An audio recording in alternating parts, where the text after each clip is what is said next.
J'espère que vous allez bien. Bienvenue dans le briefing des marchés du 16 mars 2022. Avant de débuter, je vous laisse prendre connaissance de l'avertissement légal sur les risques.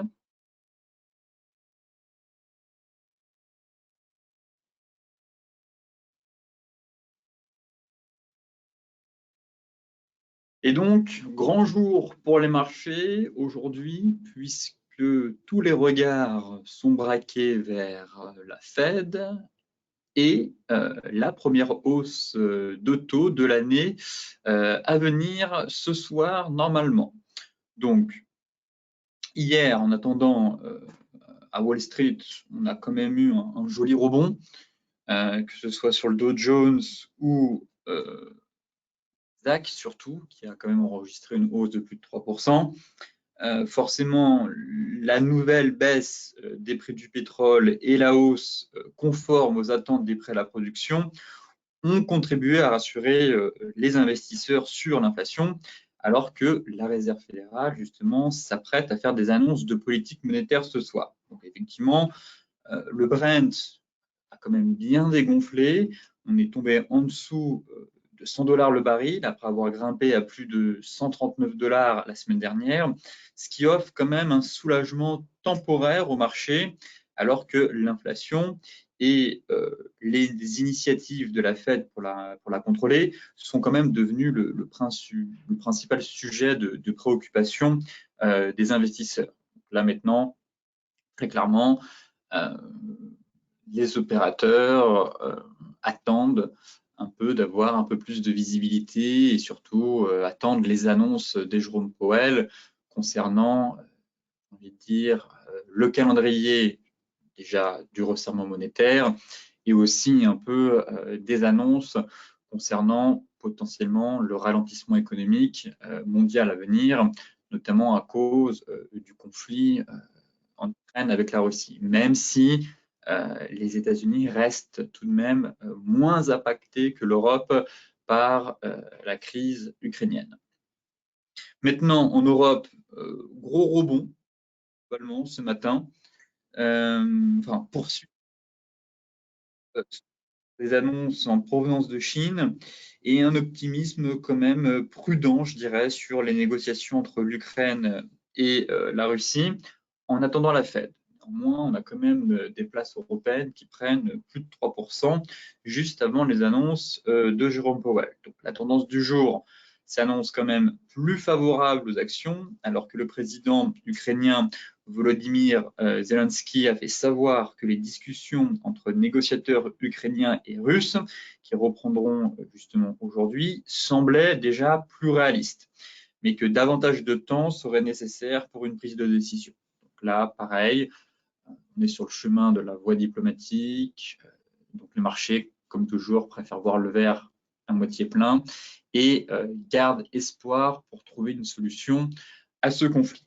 Enfin, on a eu surtout la grosse annonce, c'est le vice-premier ministre chinois qui a annoncé en fait dans la matinée que Pékin allait prendre des mesures de soutien à l'économie et des initiatives justement favorables au marché de capitaux. Donc là, on fera le point dans la partie macro, étant donné que je vous avais quand même parlé en début de semaine de l'indice Hang Seng, en disant qu'il chutait de plus de 65%, que les valeurs étaient complètement survendues et qu'il y avait peut-être des opportunités d'achat à venir sur les techs chinoises, étant donné qu'elles étaient complètement sous-évaluées. Donc, suite à l'annonce du vice-premier ministre, là dans la partie macro, mais c'est intéressant de voir le rebond assez impressionnant qu'on a eu justement sur le Hang Seng. Maintenant, comme je vous le disais en introduction, les annonces de la Fed à l'issue de sa réunion de politique monétaire constituent quand même le grand rendez-vous monétaire de la semaine. On a aussi la BOE et la BOJ, mais très clairement, celle où tous les regards se tournent, c'est la Fed. Comme d'habitude, en tout cas, pas de surprise, une hausse des taux d'1/4 de point pour lutter contre l'inflation élevée est largement anticipée, mais il y a plus d'incertitude sur ce qui suivra derrière. Effectivement, pour l'instant, on était sur une hausse de 50 points de base. Bon, conflit entre la Russie et l'Ukraine, 25 points de base. Néanmoins, je ne pense pas que la Fed va s'arrêter là. Elle va bien évidemment se laisser du temps, donc procéder à une première hausse de taux. Et ensuite, elle verra les données, les perspectives économiques ou sur l'inflation pour savoir si elle met un tour de vis monétaire un peu plus agressif dans les prochains mois. Pourquoi pas, si vraiment c'est nécessaire, procéder à une prochaine hausse de taux de 50 points de base, s'il le faut en tout cas, pour juguler l'inflation. Donc le communiqué de politique monétaire sera publié à 19 h et sera suivi une demi-heure plus tard de la conférence de presse de Jérôme Powell. Donc là, bien évidemment, les opérateurs seront suspendus aux lèvres de Jérôme Powell pour tenter d'en savoir un peu plus, comme je vous le disais, sur les perspectives économiques, les prochaines dates clés du calendrier de resserrement monétaire, en tout cas sur les prochaines hausses de taux, et bien évidemment aussi sur dates un peu plus précises, potentiellement sur la réduction du bilan.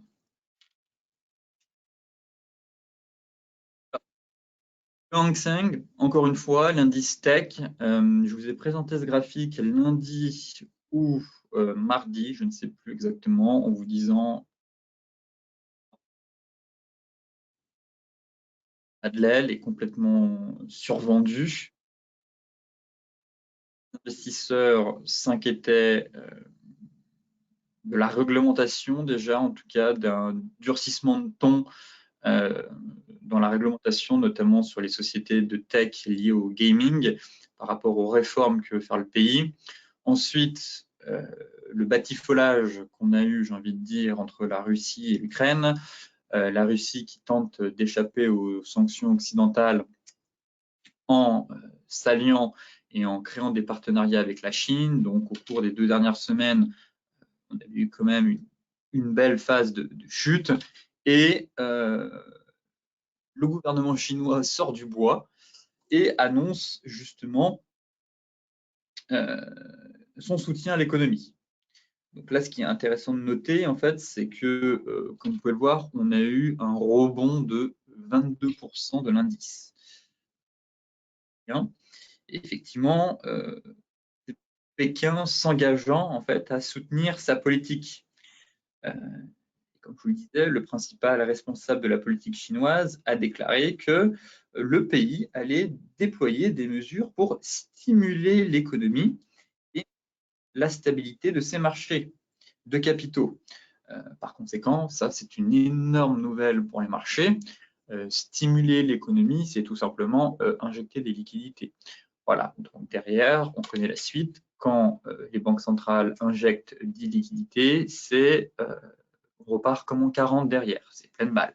Donc là, je vous disais qu'il y avait sûrement des opportunités à saisir sur certaines actions complètement délaissées, survendues.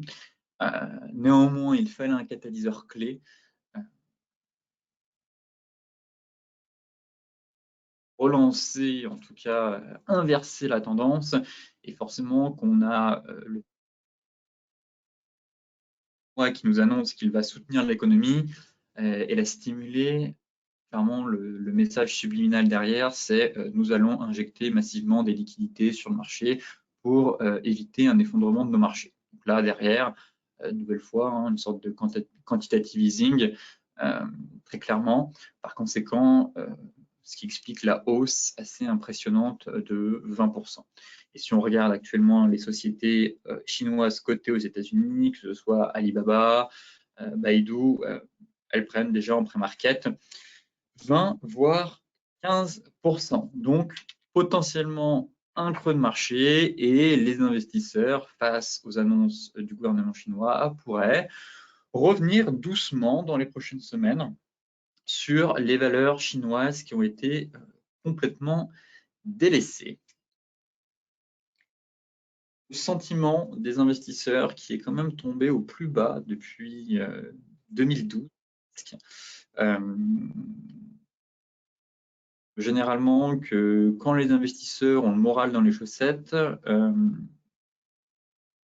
c'est à ce moment-là qu'on a un rebond sur les marchés. Comme vous pouvez le voir, ici, on a en noir le sentiment des investisseurs, en rouge le S&P 500, et vous voyez qu'on est quand même en territoire négatif. Pour rappel, on a eu l'indice ZOO aussi, l'indice allemand ZOO de la confiance des investisseurs. Pareil, territoire négatif, il est tombé à un plus extrême qu'on n'avait pas vu depuis le niveau du Covid. Bon, bah, derrière, les marchés rebondissent. Donc ça, pareil, indicateur contrariant, un peu comme l'indice Fear and Greed que je vous avais présenté, en vous disant, regardez, l'indice Fear and Greed est à 13, potentiellement un rebond est envisageable. Bon, bah, derrière, on a eu le rebond bien comme il faut sur le CAC, sur les indices en Europe. Et voilà, ce sont des indicateurs sur la psychologie des investisseurs et des marchés qui sont quand même assez pertinents, en tout cas, à étudier pour faire l'inverse, généralement. Donc, quand les gens ont peur, il faut acheter. Quand les gens sont euphoriques, il faut vendre. Et c'est pareil pour le sentiment des investisseurs. Quand les investisseurs sont beaucoup trop confiants, bien trop confiants, bah, généralement, c'est le moment de s'alléger. Vous voyez qu'on a eu des chutes.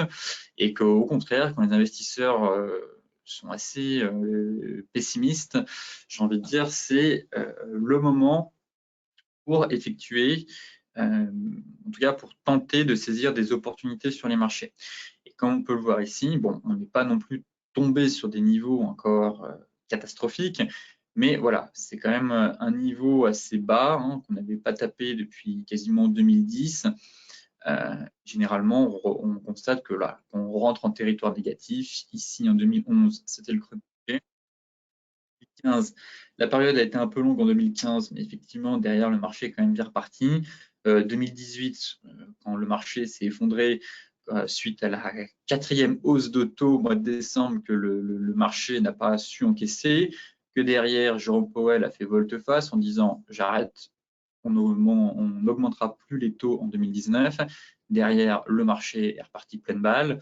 Et pareil pour le Covid. Donc, sur des niveaux quand même assez extrêmes, en tout cas en territoire négatif. Effectivement, en 2008, lors de la crise des subprimes, on est quand même allé bien plus bas et le sentiment est resté baissier assez longtemps, étant donné que la crise a quand même duré presque plusieurs années. En tout cas, en Europe, on a quand même bien subi la crise des subprimes. Donc là, sentiment des investisseurs au plus bas et on voit très clairement les indices qui, ce matin, entamaient très clairement un puissant rebond, puisque le CAC était quand même à 5800 points.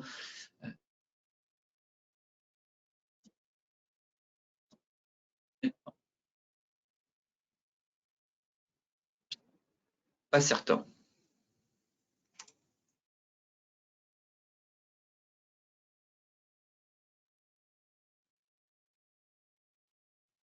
Concernant la partie technique,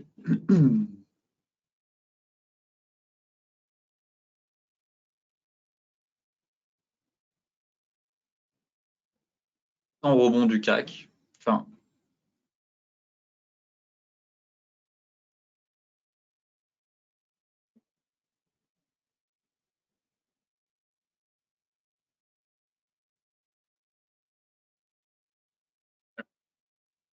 enfin, pas rebond, poursuite du rebond, j'ai envie de dire, sortie de range par le haut, assez violent même, très clairement, des indices qui prennent plus 3 juste avant la Fed.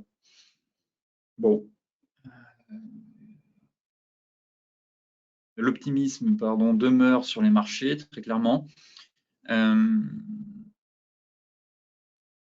reste acheteur, néanmoins, payer ici, c'est un peu, je trouve, plutôt chercher des achats sur repli. Maintenant, quand je vois un tel gap, je me dis qu'il va être comblé, encore une fois, surtout sur une fin de rebond. Sinon, je verrais bien, encore une fois, le gap être complet. À suivre, être vendeur, on est quand même dans une séance flux, donc c'est très compliqué d'être vendeur. On a une séance aussi haussière.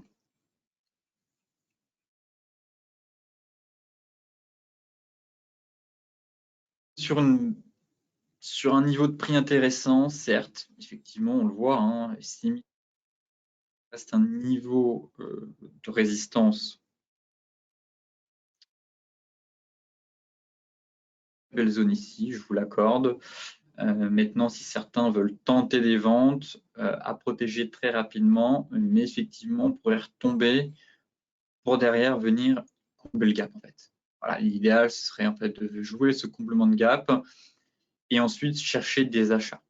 Voilà. Au-dessus de 6415, de nouveau chercher des achats.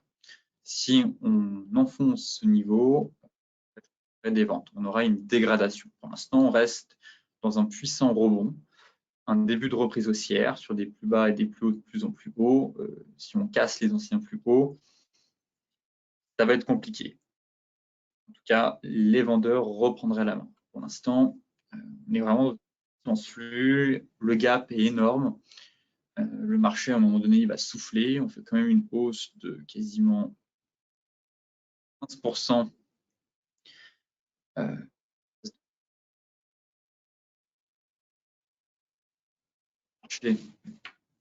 Pour reprendre un peu son souffle. Néanmoins, pour vendre, il faut toujours des signaux.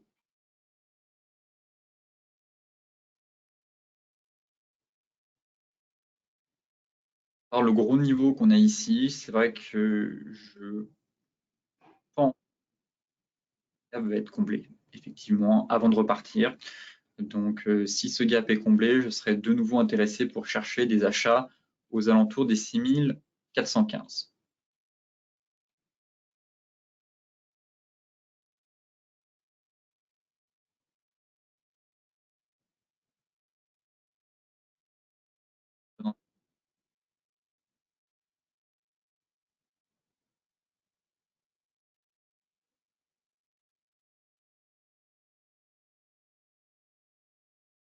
En fait, c'est qu'on a la fête ce soir, tout simplement. Sinon, je vous dirais, là, on est en train de former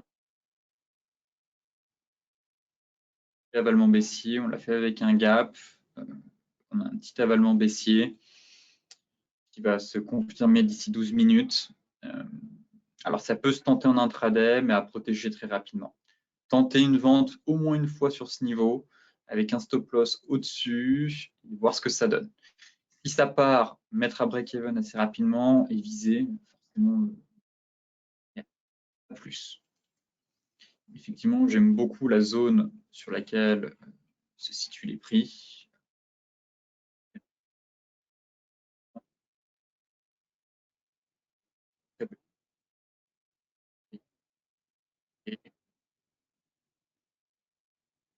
Deuxième zone qui va m'intéresser, ce sera à 150 points plus haut à peu près. Mais je vois mal le marché réussir à aller. Enfin, bien sûr, on peut y aller, mais là, dans la séance du jour, les deux niveaux, je vous le disais, c'est d'aller chercher voilà, 6170. Deuxième niveau clé, ce serait les 6674 et ça me paraît compliqué en tout cas que le marché vienne chercher ce niveau durant la séance. Donc pour viser un repli de marché, pas plus. Acheter là, certainement pas, on n'achète pas sur résistance, très clairement. Racheter sur un repli, là oui. Mais tenter une vente maintenant, si on confirme l'avalement, pourquoi pas. Voilà. Vente, soyez prudent avec la Fed, il faut avoir une longueur d'avance. Si le marché perd 30 points, c'est largement suffisant pour mettre le stop loss ABE. Mais là, j'aime bien le chandelier qu'on est en train de former. Donc, à confirmer et espérer un repli et à protéger assez rapidement. Regarde les futurs. Voilà, on a la même avalement, seulement qu'on a le gap horaire sur le cash. Donc, ça a encore plus de poids, je trouve. Et voilà, retomber, pareil, on a un gap sur les futurs. C'est assez rare d'avoir des gaps sur les futurs en plus. Mais je verrais bien le marché retomber en tout cas pour combler ce gap.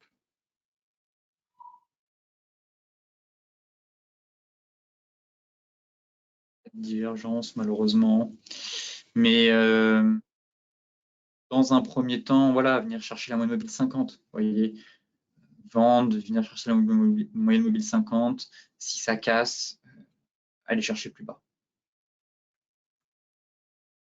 DAX, c'est la même chose. Voilà, on fait un excès. C'est un peu emballé, je trouve. Par le haut du. Ce qui est dommage, c'est qu'on n'ait pas de divergence. Il ne manquait pas grand-chose pour la valider. Scénario, à mon avis.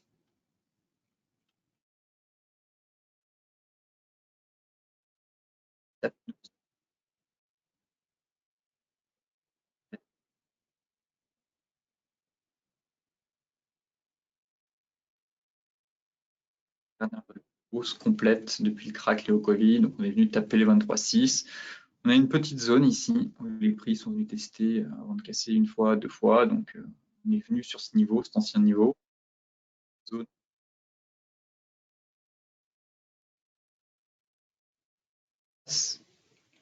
Eh bien, on attendra la prochaine zone qui est plus haut.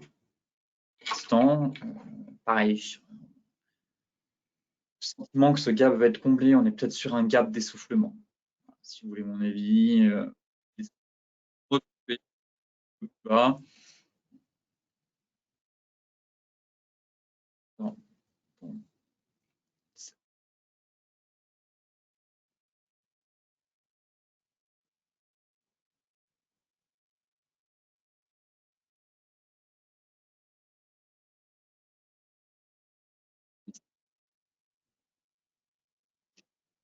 voir une étoile du soir. Donc, pas envie d'être acheteur, au contraire, plutôt de vendre sur une zone clé. Acheteur, oui. Si on retourne ici sur notre MM50, là, ici, très clairement, je suis acheteur du DAX, mais pas sur un tel niveau et pas après une pleine accélération de plus de 3%. Ça reste une séance flux. On est sur un gros niveau de résistance, donc ça peut se tenter une seule fois. S'il y a juste un endroit où il faut tenter une vente, c'est bien ici, stop loss au-dessus de la zone. Si ça passe pas, il faudra attendre la suivante. Mais là, on a un très beau niveau pour au moins jouer un repli de 100 points, facile dans un premier temps, mettre le stop loss à break-even, voir ce qui se passe après la Fed. Et ma foi, si on va un peu plus bas, eh bien, très facilement aller récupérer 150 points de plus pour venir combler le gap et prendre appui sur la moyenne mobile 50.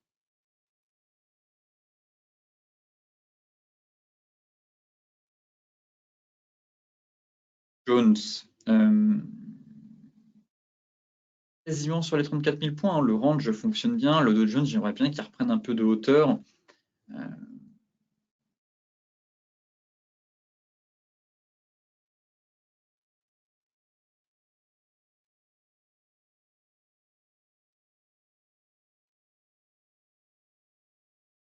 On a eu une belle bougie. On a eu une belle bougie haussière. Effectivement, on avait des signaux encourageants sur la borne basse du range, comme je vous le disais. L'étoile du matin, ici, bon, on avait une grosse stabilisation. Là, belle bougie flux. Les futurs sont dans le vert. Il faut aller chercher la borne haute, les 34 000 points, et tenter la vente à 34 000 points. Voilà. Ça, le plan, une nouvelle fois. Passons directement sur les futurs, étant donné que tout le plan a été cadré quand même sur les zones du futur, qui sont quand même relativement pertinentes. Ça pourrait bloquer sur la moyenne mobile 50 cash, effectivement, surveiller quand même. Ici, à l'ouverture, ma foi, on pourrait voir qu'un gros gap. Ça peut retomber, tenter une vente ici, c'est pas idiot du tout. Moyenne mobile 50, qui pourrait freiner et empêcher la rotation complète des prix vers les 34 000 points. Donc là, surveillez ça à l'ouverture des marchés.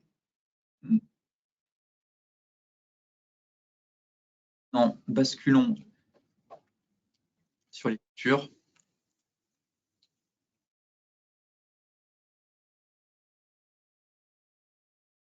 Il est assez propre. Vous voyez, la rotation est complète.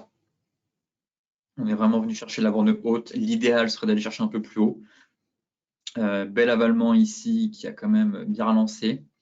Donc les chandeliers aussi étaient bien valides sur la borne basse du range en données daily. Là, on avait l'avalement ici et l'étoile du matin sur le cash. Donc les deux indices confirmaient en tout cas un bon marché. Je ne vous cache pas que l'idéal, ce serait d'attendre les 34 000. Bon, ça pourrait bloquer sur la moyenne mobile 50, comme je vous le disais. Donc, surveiller la réaction des prix à l'ouverture sur le cash pour voir la réaction sur la moyenne mobile 50. Parce que si ça bute, c'est pas pour rien qu'on n'arrivera pas à aller chercher le haut de range. On aura la MM50 cash qui va freiner l'ascension des prix. Donc, l'idéal, le point de vente idéal de nouveau sur signal, c'est les 34 000 points. C'est les 34 000 points.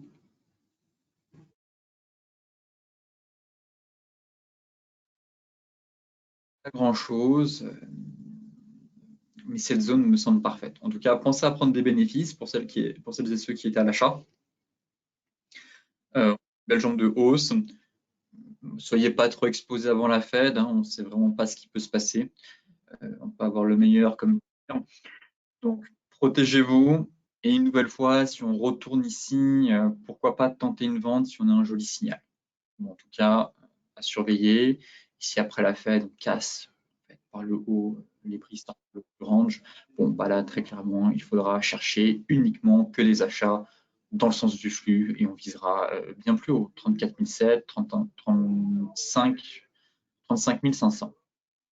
Mais pour l'heure, je reste toujours dans une phase de trading range avec un gros niveau clé à surveiller et prêt à agir à la vente en cas de signal vendeur ou d'échec cuisant sur MM50 cash sur le Dow Jones.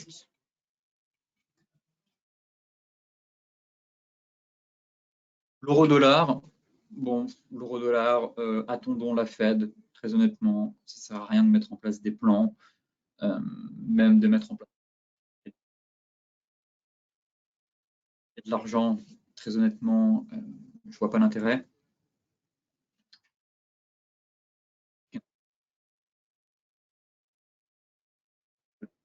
Marché où on a un peu plus de visibilité, moins de risques et la bataille se faire. Attendons que le marché digère les annonces de la Fed et on reviendra tranquillement sur l'euro-dollar. Voilà. Pas de boule de cristal, je ne sais pas comment va se comporter l'euro-dollar, est-ce qu'il va exploser à la hausse ou à la baisse. Comme je vous le disais, la hausse des taux est pricée. Je ne serais pas surpris de voir l'euro-dollar grimper. Je peux peut-être me tromper.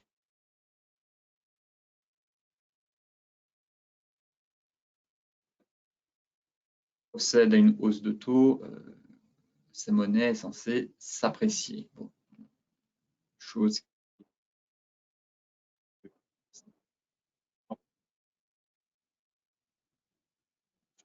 pricée par le marché. Donc maintenant que la news va tomber, pas surprenant derrière que l'euro reprenne un peu de hauteur. Dans ce cas-là, je serais intéressé de tenter une stratégie vendeuse de nouveau sur les indices 75. Pour l'heure, très honnêtement, pas grand-chose à faire. On reste à l'écart. On voit ce qui se passe, on laisse le marché digérer, on surveille les zones et puis voilà, de travailler l'oblique basse. Effectivement, si on retombe sur les 1,09, pourquoi pas tenter des achats, mais ne précipitez pas sur l'euro-dollar. En tout cas, attendez au moins que les annonces de la Fed soient passées. L'USD me plaît, pareil, ce qui m'embête, c'est les annonces à venir. Certains ont tenté. L'avalement n'était pas non plus extraordinaire, mais la configuration est vraiment belle. L'urgence, bon, allez, pareil, tout à fait validé. Peut-être que certains, je peux comprendre, c'est d'un côté la meilleure chose à faire, attendre vraiment la confirmation de la divergence en clôture de bougie. Dans ce cas-là,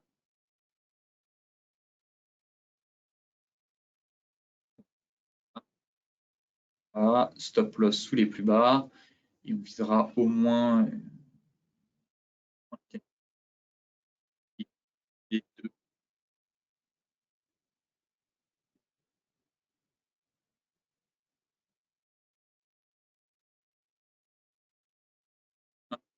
c'est mais effectivement, baisse, hop, stabilisation. Si on ce niveau à la clôture ce soir, très clairement, il faut passer acheteur. On valide tous les signaux. Si ça retombe, break, Kijun 4 heures, MM50, eh bien, achat, stop loss ici. Et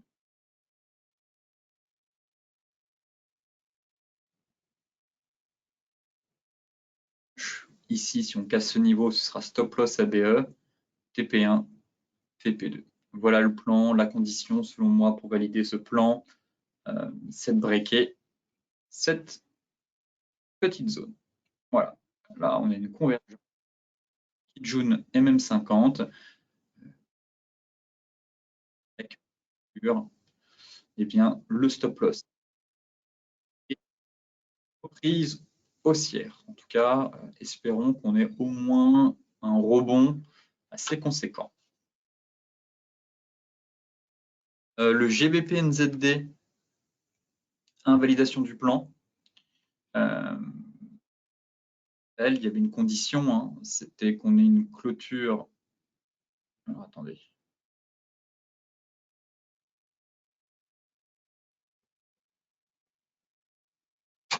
De certains niveaux. Il y a invalidation à court terme.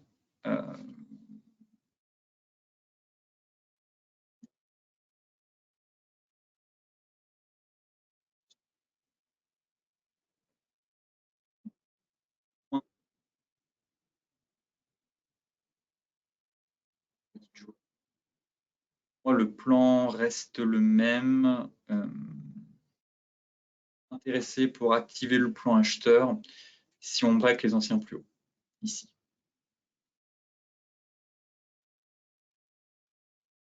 Urgence qui est activée, et si on prend les 50% de dernière vague de baisse, on est censé aller chercher plus haut. Je vous l'accorde. Mais entre celles et ceux qui sont de divergence ici, c'est tenter le double creux. Là, on a une fausse cassure, ça passe pas.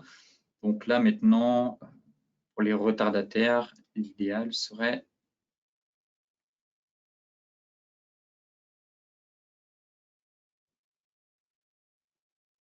d'avoir une clôture au-dessus une clôture 4 heures au-dessus des 1,9346. Si ça break, les anciens plus hauts ici, stop loss là, et viser TP1 et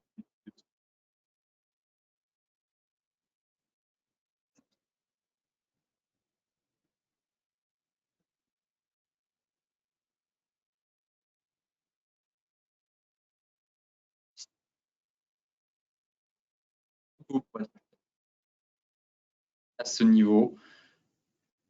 Et là, on pourra passer à l'achat et valider le plan. Pour l'instant, le plan reste en stand-by. Donc, pareil, attendez la confirmation de la cassure de cette résistance, au moins sur une belle bougie 4 heures. La ZD, en revanche, est bien. On a déjà évoqué le fameux double top. Je vous disais, attention, pas de précipitation, attendez au moins les clôtures daily. Hop. Et là, c'est validé, très clairement. Autant ici, on a une fausse, un peu une fausse.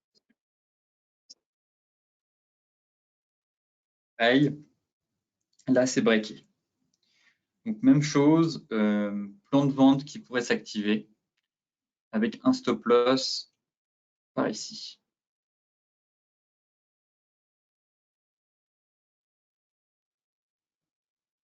En signal de retournement.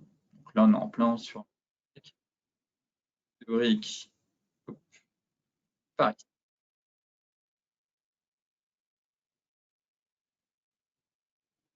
GBP, on va quand même attendre un signal de retournement.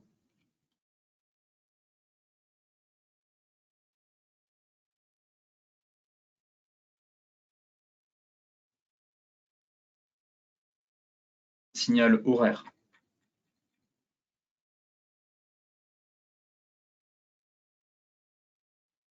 Beau. On reprend un peu de hauteur, on reste sous les...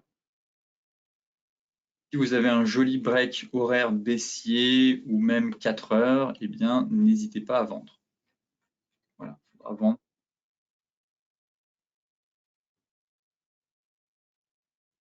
On n'a pas de signal horaire.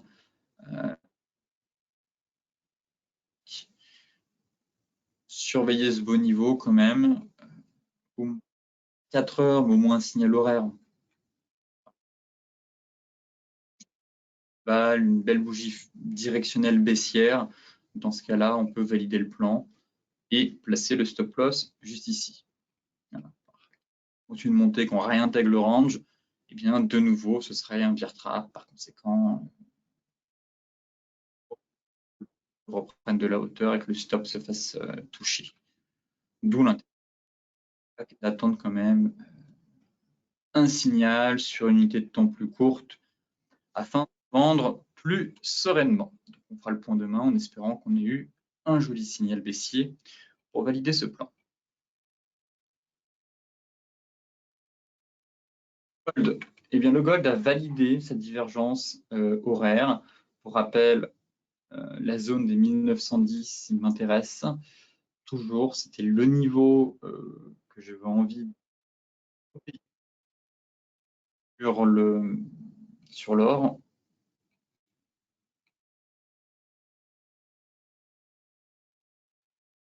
Bien, zone assez large.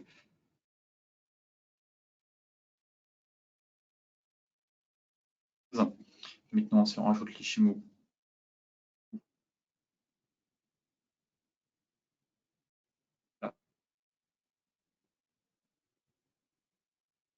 là, pareil, si certains veulent tenter des achats, deux stratégies. Une stratégie plus loose, large, avec un stop loss par ici, sous la Tenkan, sous la kill jaune, pardon.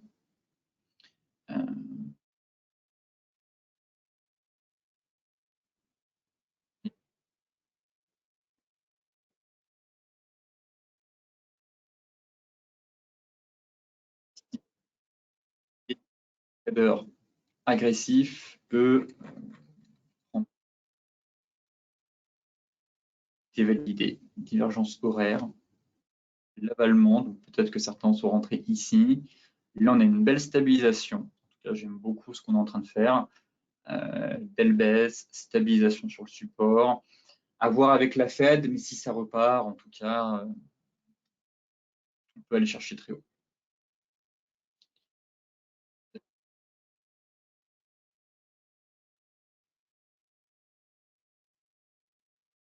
C'est à vous de voir. Soit on prend la divergence, on place sous les plus bas. L'avalement horaire qu'on a eu ici, qui derrière a, je dirais pas fonctionné, étant donné qu'il n'a pas relancé, mais au moins a stoppé la baisse dans un premier temps. Stopper la baisse, latéralisation du marché. À voir ce que ça va donner avec la Fed. Mais si le marché commence à repartir, peut-être que certains l'ont payé. Dans ce cas-là, le stop loss juste en dessous. Et pour des gens un peu plus prudents, qui ne voudraient pas subir la volatilité du marché avec la Fed, ce qui en soi est tout à fait compréhensible, devrait mettre un stop un peu plus bas.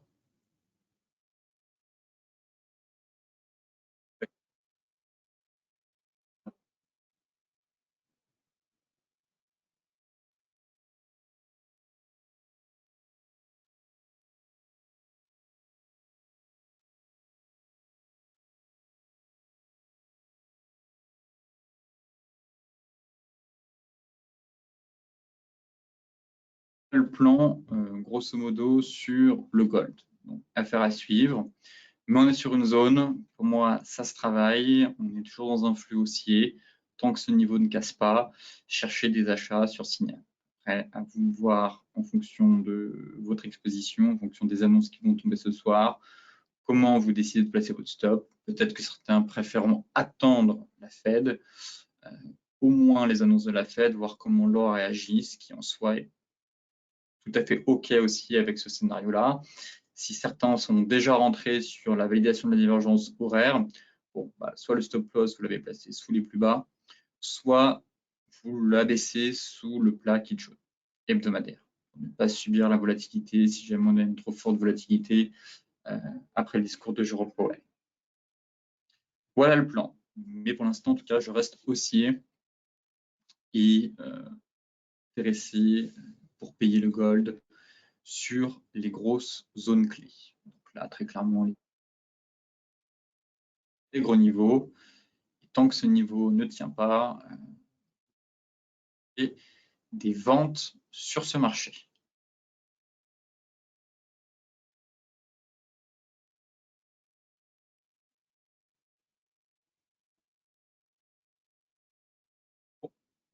Pétrole, retour à la case départ, juste avant le conflit en Ukraine. Effectivement, le puissant rallye.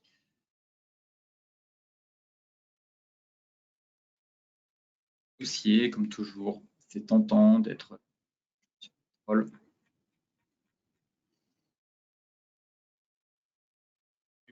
stabilise, une belle bougie.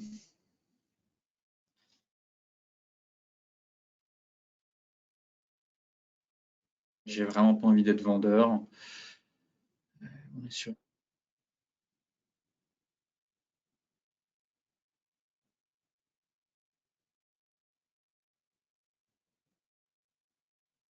pas envie d'être acheteur sur le pétrole.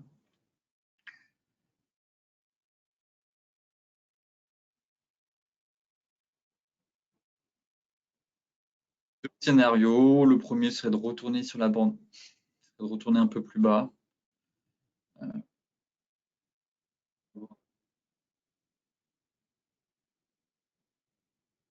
La zone. Bon, là, il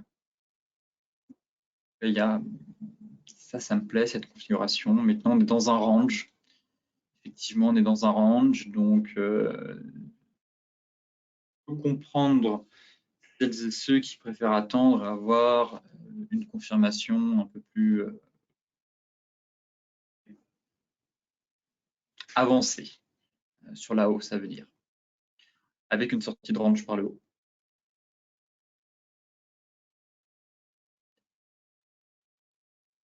Stabilisation, hop, voilà, les bottoms, c'est assez rare. Ça existe, effectivement, c'est pas interdit, mais bien souvent, ça baisse, ça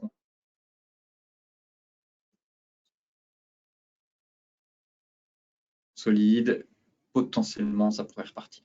Voilà, donc là, j'aime bien la phase de stabilisation qu'on a depuis 2-3 jours sur ce niveau, enfin 2 jours même. Très gros niveau, on l'a vu, zone de support mensuelle, ça tient. Une belle bougie 4 heures, malheureusement.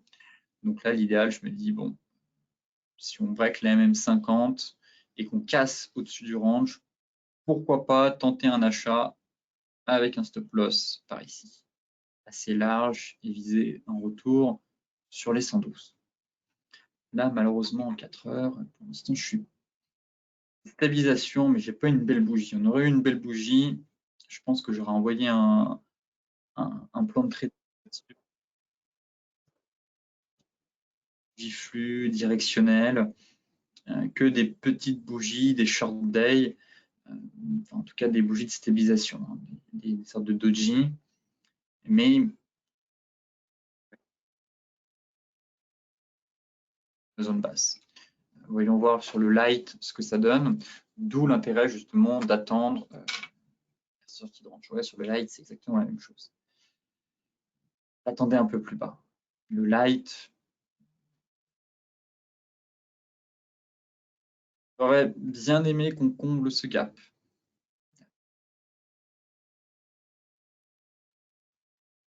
Qui me dérange. Venir combler le gap avec un stop loss par ici.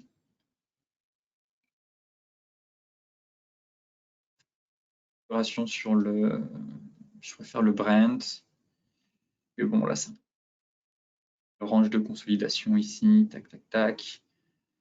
Et on est en train de casser notre MM50 horaire. Donc, accélérer un peu plus haut derrière.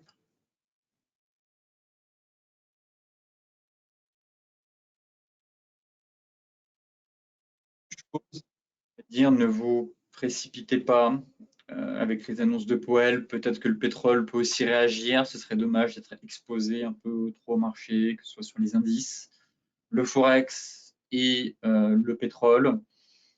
À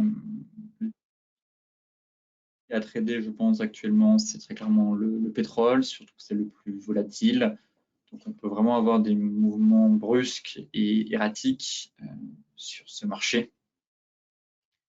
D'où l'intérêt vraiment de surveiller votre exposition, de ne pas être sur tous les fronts. Donc, le pétrole peut-être attendre demain ou sortie du range pour tenter des achats.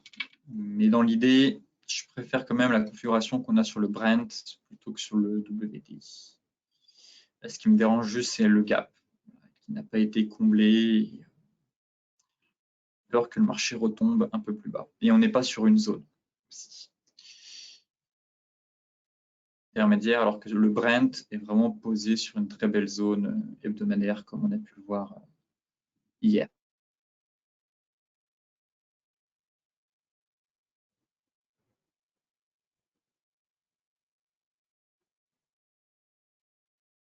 Intermédiaire, ok.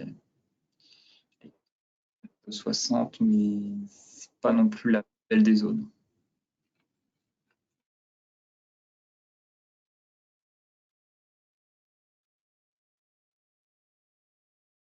Juste là, il faudrait qu'on vienne combler ce gap-là. Voilà pourquoi j'étais vraiment intéressé pour chercher des achats, mais un tout petit peu plus bas, pas sur les 97, plutôt sur les 91.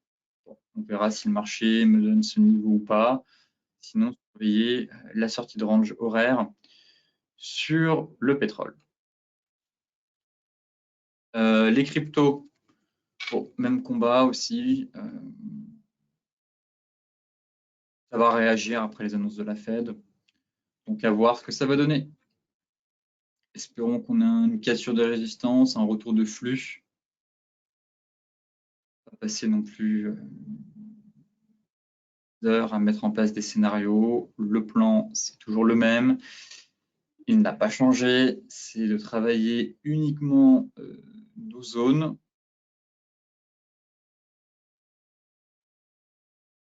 Et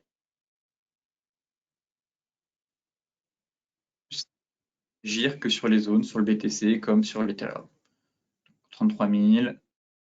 Là, c'est le niveau bataille acheteur-vendeur.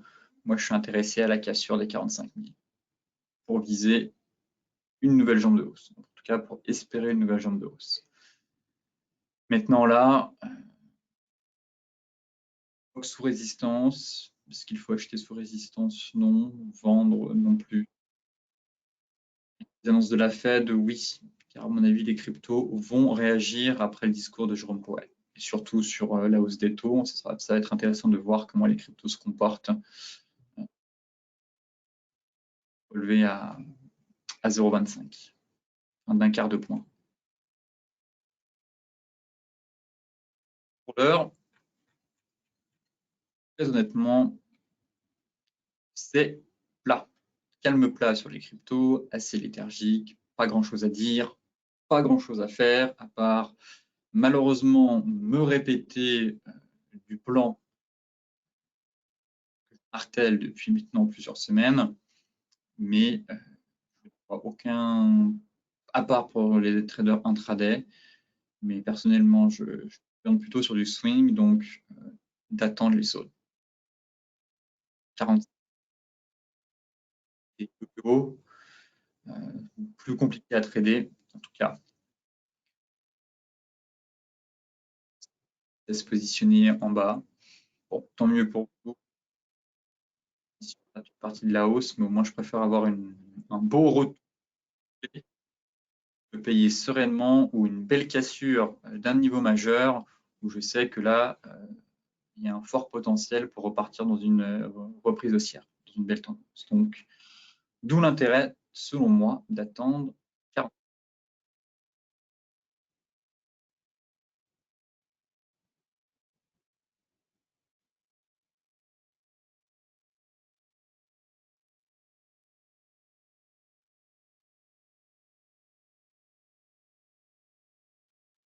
exactement la même chose. Espérons qu'on ait un retour des volumes. Il y a aussi, hein, c'était le gros problème qu'on a sur les cryptos depuis début mars, c'est les volumes en fait. Ce qui me bloque surtout et qui m'empêche d'envoyer des opportunités zone.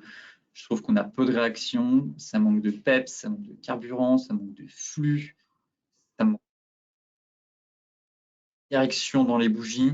On est vraiment sur des bougies qui ont un petit corps, beaucoup de mèches. Attendons le catalyseur. Et à mon avis, le catalyseur, ça peut être la Fed ce soir. Pour avoir un impact sur les cryptos. Je serai acheteur sur l'Ethereum. Pareil, si on doit redéfinir les zones. Effectivement, on a une zone intéressante ici. Grosse réaction du marché.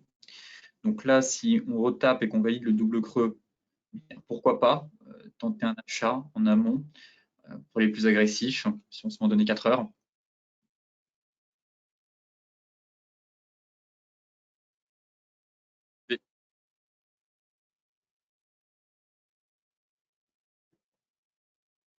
Les plus agressifs, ce serait de tenter le double creux.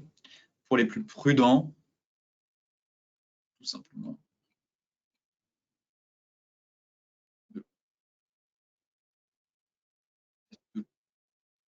1875, placer stop loss au milieu du triangle et viser 3250. Voilà le plan. Plan agressif, plan prudent, je dirais bon père de famille. Voilà. Dans un niveau clé, c'est peut-être le meilleur plan, ça se trouve, au moins vous rentrez plus sereinement. Et agressif, plan plus bas, ligne de coup. Et si on prend la direction du sud, eh bien, c'est pas grave, on attendra. Je vais nettoyer mon graphique.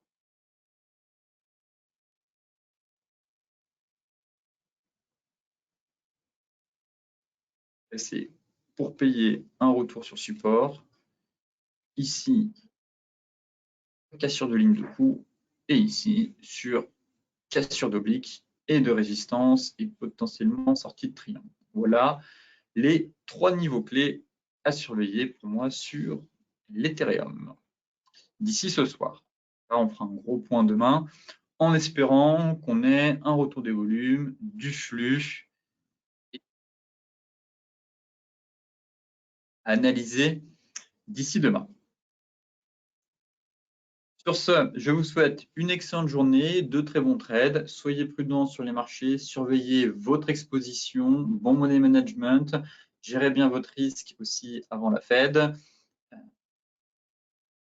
là où vous ne serez pas dans le bon sens. Donc, faites attention. Et moi, je vous dis à demain pour un nouveau point complet sur la planète finance.